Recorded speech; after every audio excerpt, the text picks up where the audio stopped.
ইব্রাহিম আলাইহিস সালাতু ওয়াস সালাম বিবাহ করার পর থেকে নিয়ে ৮৬ বছর পূরণ হওয়ার আগ পর্যন্ত আল্লাহর কাছে দোয়া করেন, কোনো সন্তান হয় না।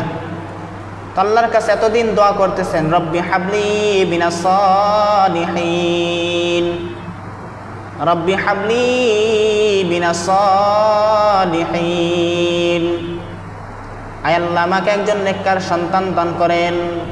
বিবাহের পর থেকে নিয়ে ৮৬ বছর হওয়ার আগ পর্যন্ত আল্লাহর কাছে এই দোয়া করতেছেন, রব্বি হাবলি মিনাস সালিহিন।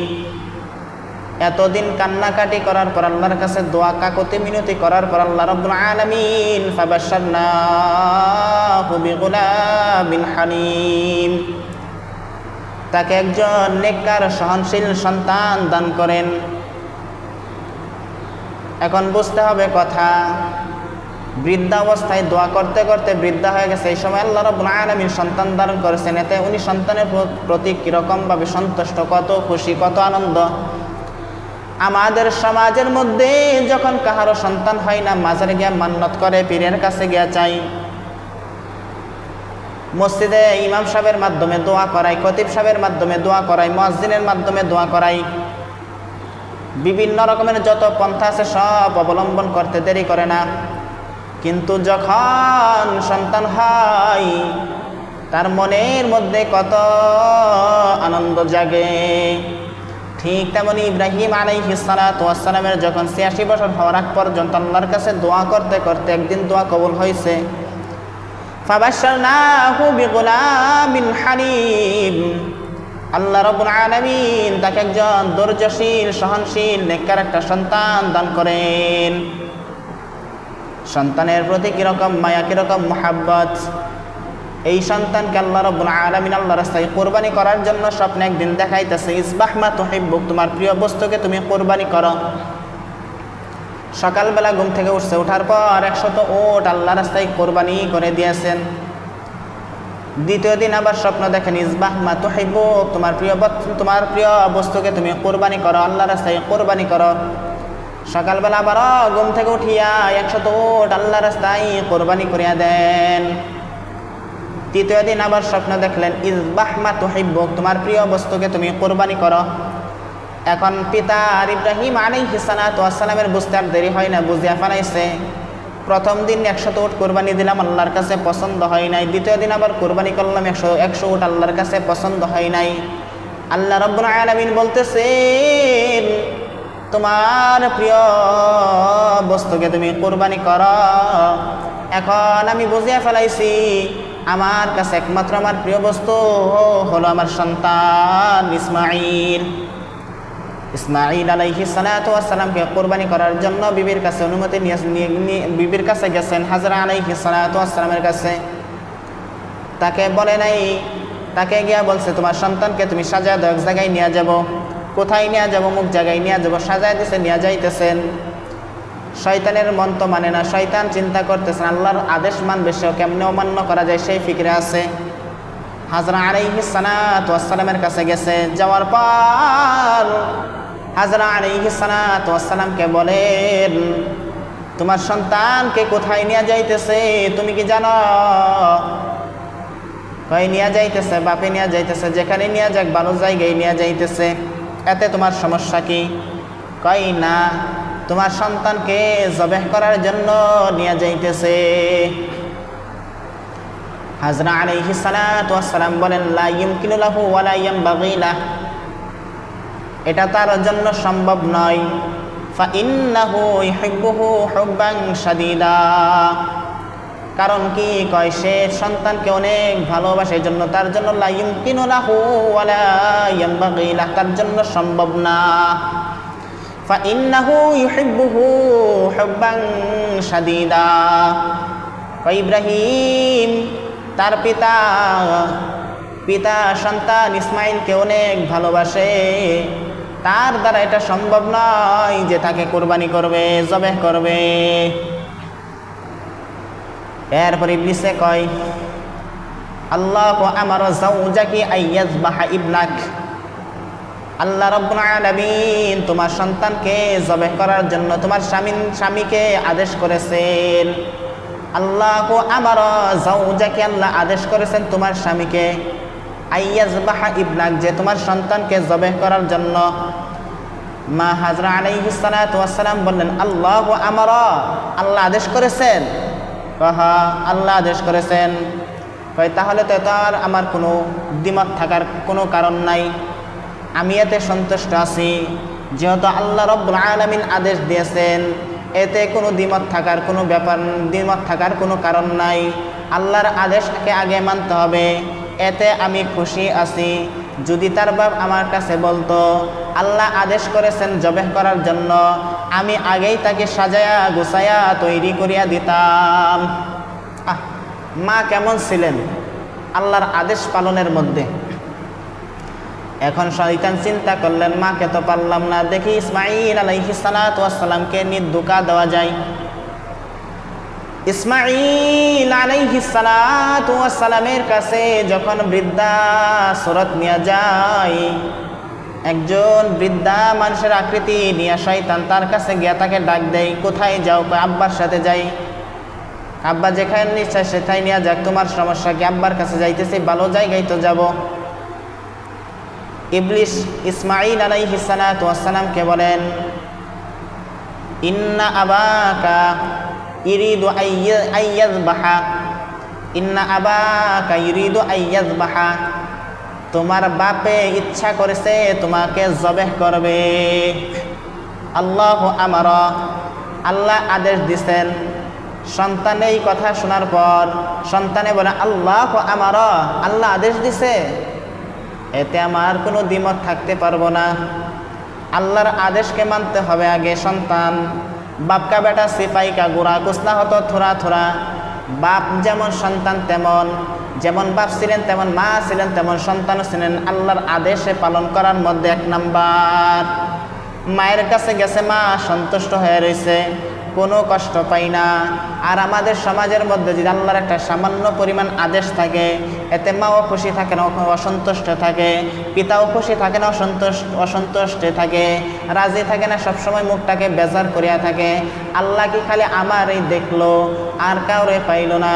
সন্তানেও এর মধ্যে রাজি থাকে না, সন্তানও বলে আম্মাকে কি আল্লাহ দেখলো আর কাউকে পাইল না। ইসমাঈল আলাইহিস সালাতু ওয়াস সালামের কাছে যায়।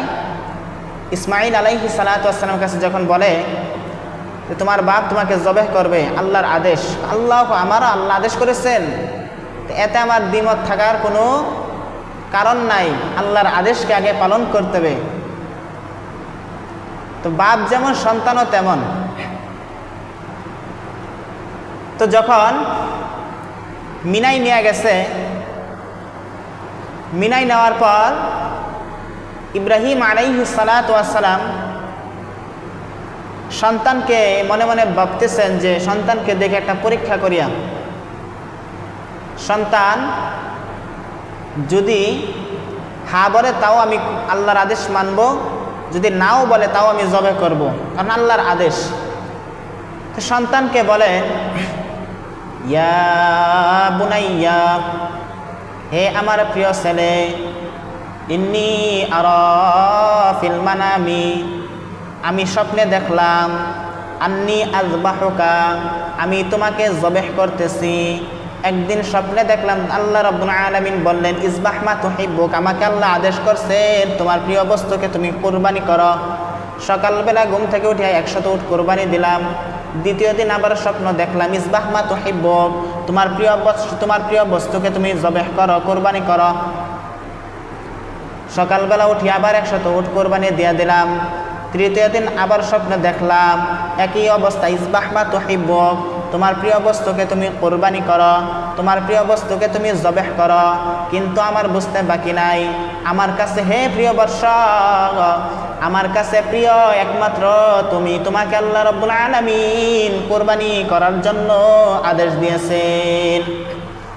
ইয়া বুনাইয়া ইন্নী আরা ফিল মানামি, হে প্রিয় বর্ষ, হে প্রিয় ছেলে, ইন্নী আরা ফিল মানামি, আমি স্বপ্নের মধ্যে দেখলাম, আন্নী আযবাহুকা, আমি তোমাকে জবেহ করতেছি।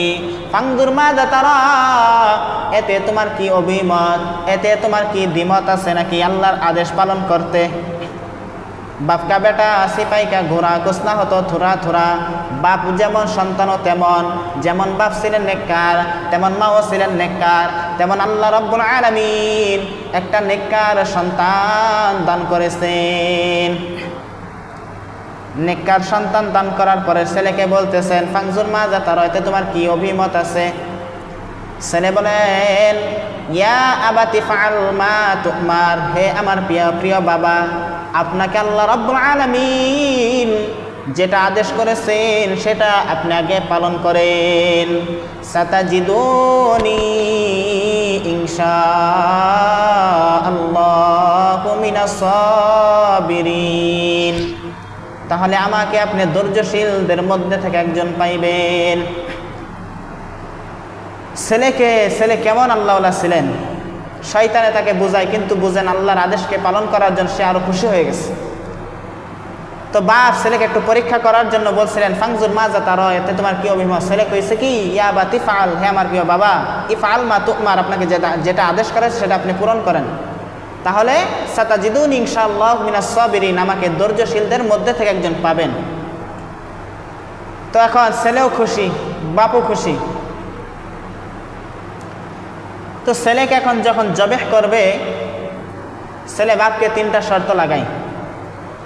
হে আমার বাবা, আপনি যখন আমাকে জবেহ করবেন আমাকে আমার কাপড় খুলবেন না, কাপড় অবস্থায় জবেহ করবেন। এই কাপড়ের মধ্যে যে রক্তগুলো লেগে থাকবে এটা আমার মার কাছে পৌঁছায় দিবেন যেন মা আমার কাপড় দেখে সান্ত্বনা পায়।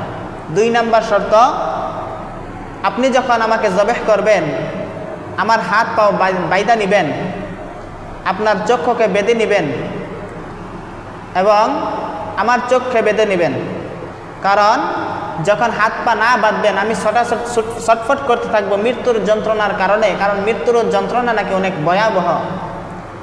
তো এই মৃত্যুর যন্ত্রণা দেখে আপনি হয়তো ছুরি চালাইতে পারবেন না। আল্লাহ, এই অবস্থা দেখে আপনি ছুরি চালাইতে পারবেন না, এই জন্য আমার হাত পা বাঁধেন, আপনার চক্ষুকে বাঁধেন যেন আমাকে দেখলে আপনার মায়া না লাগে। আমার চক্ষুকেও বাঁধেন যেন আমার চোখ দিয়ে আপনাকে দেখলে মায়া না লাগে।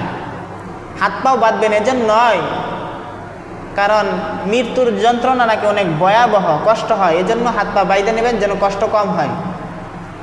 আল্লাহু আকবার, আল্লাহু আকবার। আল্লাহর নবী সাল্লাল্লাহু আলাইহি ওয়াসাল্লাম একদিন আজরাইল আলাইহিস সালাতু ওয়াস সালামের সাথে সাক্ষাৎ হয়ে যায়।